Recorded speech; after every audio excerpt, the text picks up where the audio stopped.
You don't want to be this guy while you're out there riding.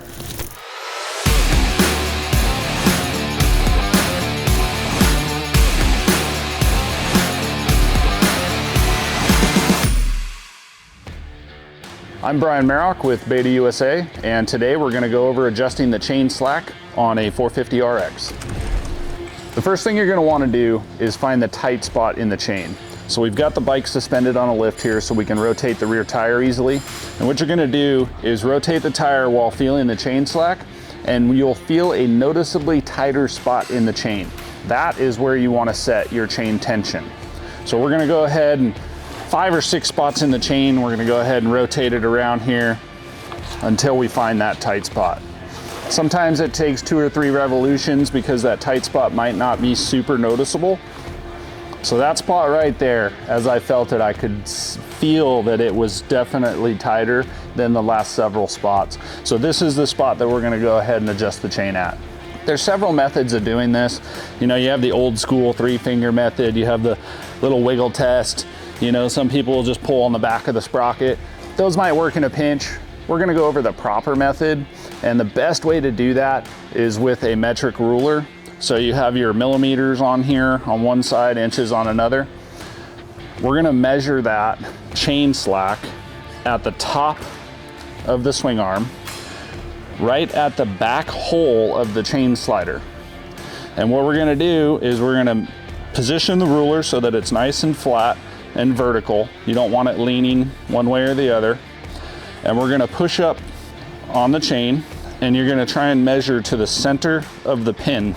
And right now we're at about 45 millimeters. So what we're looking for is a little bit closer to 50. And we're gonna go ahead and adjust the chain to get it there. One of the nice, easy methods is by using a chain block tool, which we sell on the betausa.com website. It should be available at your local Beta USA dealer as well. We're gonna go ahead and pull down on the chain and install the adjustment block. It goes into the groove on the bottom of the chain slider here. So it should just kind of slide right into place. And it's not gonna be really tight, okay? So the proper tension on this, you're gonna wanna still have a little bit of tension in the chain there, but you can tell right now the chain's pretty taut. So that means it's too tight for this block. We're gonna go ahead and adjust that so we can get the proper play here. All right, so the first thing we're gonna do is we're gonna go ahead and loosen the rear axle.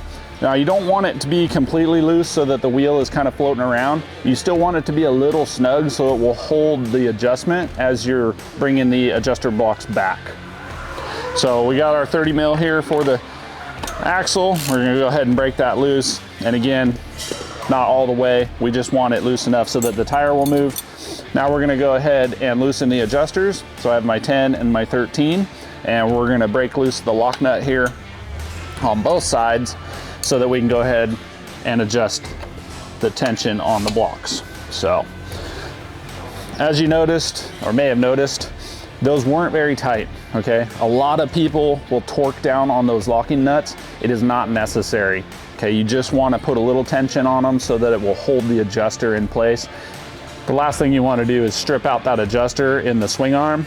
It creates a whole mess, not something you wanna deal with. So just a little adjustment, we'll get back to that. So now that we have both of the lock nuts loose, we can actually move the adjusters on the wheel here. Betas are equipped with grooves in the swing arm and grooves in the axle blocks. So you use that as a measurement guide for adjusting the axle evenly. We also sometimes we'll take a ruler and we'll measure from the back of the swing arm to the back of the axle block. And that's gonna give you a much more accurate adjustment. So if you're really about that fine tuning and you want that wheel to be perfectly true, go ahead and grab a ruler and measure that out. So because our chain was too tight in this situation, we actually wanna move the rear axle forward to loosen that tension on the chain. So if you have your axle too loose, what's gonna happen is as you move the adjuster blocks forward, you're gonna tighten the adjuster bolt into the swing arm, which is gonna create the space to allow that axle to move forward. And what's gonna happen is you'll push that forward, but then maybe it slides back. So a tip for that is to put a little bit of tension on the rear axle, not too much that the wheel won't move, but that way the axle will stay in place while you make adjustments. And then you can pull it back a lot easier than pushing it forward. So we're gonna go ahead and get this adjusted into spec, and then we'll get back to it.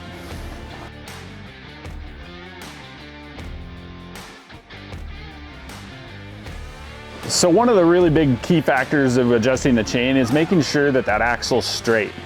So when you're making adjustments, a nice tip is to count the flat spots on the actual adjuster bolt. So if you do 2 on this side, you want to make sure you do exactly 2 on this side, and that's going to keep your axle in alignment. Now we'll go ahead at the end and we'll measure it with the ruler just to make sure that it's perfect, but this is going to keep you in that ballpark where you want to be. So now that we've got the chain tension set right where we want it to be, we're going to go ahead and double check these axle blocks and make sure that they're perfectly evenly spaced. And again, we're going to go back to the ruler, measuring from the back of the axle block to the back of the swing arm. Looks to be about right on the money. So what we're gonna do is we're gonna go ahead and set the locking nut on the adjuster bolt itself. Now, as I touched on a little bit earlier, it's really important that you don't over tighten this locking nut. You just wanna make sure that it's torqued just a little bit. So I'm gonna go ahead and hold the adjusting bolt with my 10 here. We're gonna put a little bit of torque on that locking nut. Okay, and then one other tip that we're gonna go over is if you just so slightly back out that adjuster bolt, just a little bit, what you're doing is putting tension in the threads of the swing arm as well as the lock nut against the axle block. That's really gonna lock that adjuster bolt in there. It should not come out. So we're gonna do that to both sides, then we're gonna torque the axle to spec.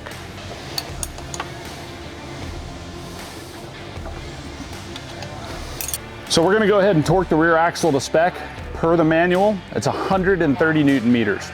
So we got our 30 mil, we got our torque wrench already preset. We're gonna go ahead and torque this bad boy.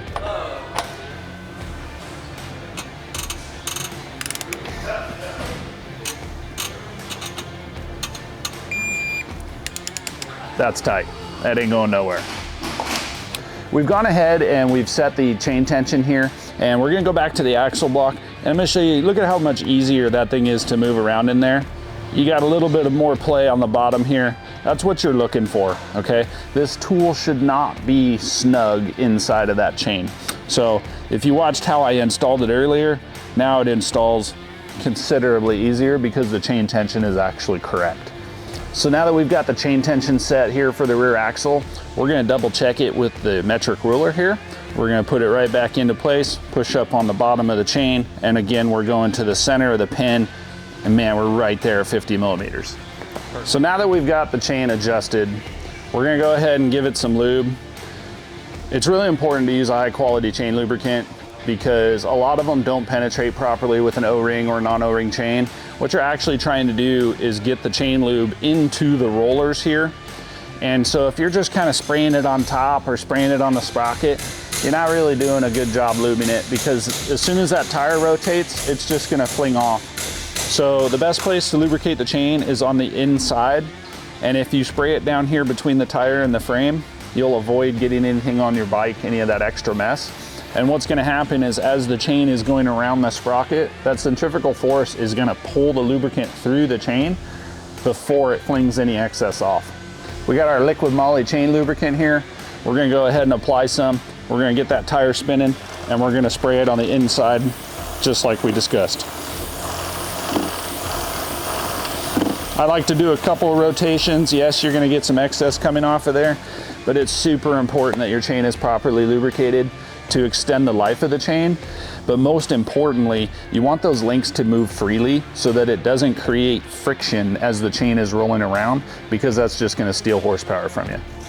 One more thing we're gonna discuss about the chain lube. If you wash your bike and you wash your chain, make sure you lubricate your chain. You don't want it looking like a bucket of rust while you're out there.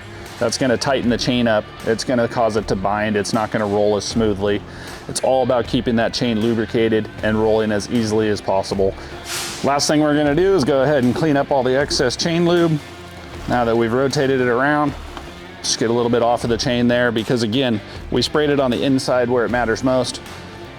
Everything on the top is just gonna fling off.